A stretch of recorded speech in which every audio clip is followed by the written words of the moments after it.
Now, we're ready to edit the actual design of our store. If we go down to online store, you'll see themes. Automatically it brings you here. There's the theme that it created for us. If we scroll down, you can always change this in the future by having a new AI prompt right there to design a new theme, or you can scroll down and view the theme shop, theme store that Shopify has like 1,000 themes you could choose from. Most of them are paid. They do have some pretty decent free ones, and I've used these in quite a few tutorials in the past. But let's go with the one that it generated for us. I think it actually does look pretty good, and I'm going to remove the password. So we're able to visit this and view this on other devices. And what we do is click on Edit Theme. So this is what I was talking about. This box right here, featured products, that is actually a collection that it's showing us, collection of products. It looks like it wants a fourth one, but we have 3 for now. Now, the way this is set up is what's called a section layout. So on the left side, you can see each section is kind of a high level on the hierarchy tree. If I click the drop down, you can see everything within that section. So there's like a heading, some text, and a button in this one. And they correspond with, in the middle, you can see it outlines the entire thing in a large blue rectangle. So each of these, we've got the hero on the top. If I click on that, I'm able to edit anything within that. I can change the image. So I think I actually have an image that I want to upload. And that image is right here. I could say done, and that'll add that as my top image.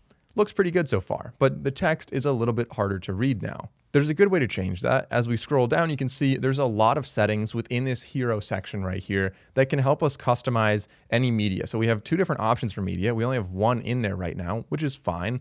And we're able to customize, do you want to stack the media? Do you want a link for this entire section? So if somebody clicks anywhere on here, maybe it'll go over to the product. And let's say, yeah, we do want to do that. We want to tag to our product. If I click on products, we can go to the reformer. Most likely people clicking on this are interested in the reformer.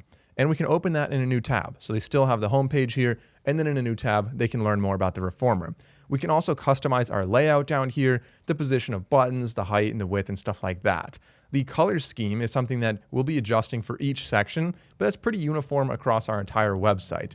You're able to customize this. Obviously, you can select them right here, but you're able to customize what the color schemes actually are by going on the left side, clicking on theme settings, clicking on colors, and then we can select, say, scheme 4 is the one being used here, and I can change what those colors actually are. Maybe I want the background to be a little darker, or maybe I want this accent line down here to be more of a black or a green. Once you're happy with your color schemes, and you can edit all of them or even add more. Most websites have about 5 or 6. Then we can go back to the sections where we were, and we can scroll down. And like I said, there's a good way to make this more visible, and that is with a section overlay. So if we scroll down here, there already is an overlay. You'll see it if I turn it off, it gets a lot brighter. So there's kind of a dark gray overlay on here. Let's toggle that back on, and let's change what that color is actually going to be. Maybe the overlay is going to be like a really dark green. That was a solid green. We want it to be a transparent, so there's transparency slider on the right side here. I can change what that actually looks like. That doesn't look great, don't get me wrong, but if you find the right level, it'll not only be more readable, but also give a pretty nice tone to your entire website.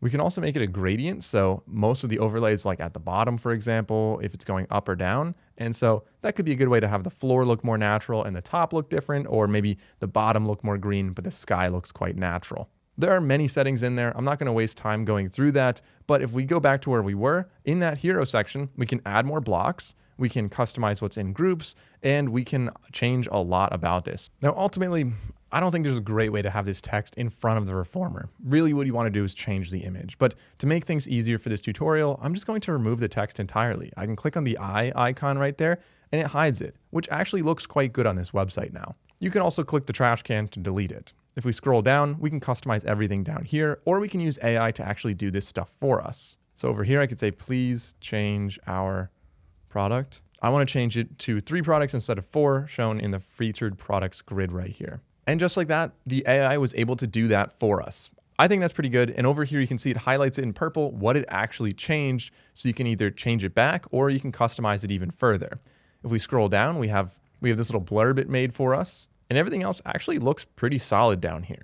On the bottom, we have a marquee, but I really want that to scroll the other way. So again, let's ask our sidekick, please make the marquee, hit enter, and see if it's able to do that. There we go. It did it. That was really easy to do. And it saves you the hassle of having to learn how to change all of the settings. It's all available on the left side, which is why I like to show that. But on the right side, this is really what you'll be doing most of the time when you're trying to edit your entire website. Maybe on the bottom, we want to change the social icons. Obviously, you can click on that and you're able to edit it right here, but you can also see the sidekick pops up next to each thing you click on. So I can ask for changes relevant to just that and say, remove the TikTok, X, and Threads links. And it'll just have Instagram and YouTube, I believe, should be the only ones remaining. It's making the changes. Yeah, and look at that. It did it. It does a really good job of that. If I click on it, on the left side, we have the links. It's just going to Shopify right now. So maybe instead I want it to go to mine. So Mike O'Brien with 2 N's, and Shopify could just go to Santrell Media for the YouTube link. And there we go. So I think you're getting the hang of how you can actually edit this with AI. It's honestly not that hard to do when you're using the sidekick on the right side. If I close the sidekick either by accident or on purpose, you can always reopen him by clicking on the little sidekick button on the very top, and it'll reappear on the right side. Now, I mentioned this is going to be a responsive website, so this looks good on both desktop and mobile. If I click on mobile, you can see what it actually looks like. And on mobile, this kind of shifts the actual main focus a little bit away from where it should be. So maybe I want to change that. Let's open Sidekick and say on mobile. Now, by the way, a little thing that's subtle here, but you'll notice it still is editing the social media links. I want to hover over that and close that out so it's editing the entire website. I'm going to send this and say, I just want to reposition that image when I'm on mobile. It's telling me the best way to do it is to upload a custom mobile image. So let's say we want to do that. And it's not able to do absolutely everything. So some things like this, it'll tell you how you can actually go about doing that. And it walks you through step by step what you want to click to do that. I'm going to go back to the desktop editor, close out of Sidekick, click on save at the top. And like I said, I have a much more in-depth design tutorial if you want to manually do a lot of the edits yourself. But as far as getting our store up and running, this is a really good way to do that.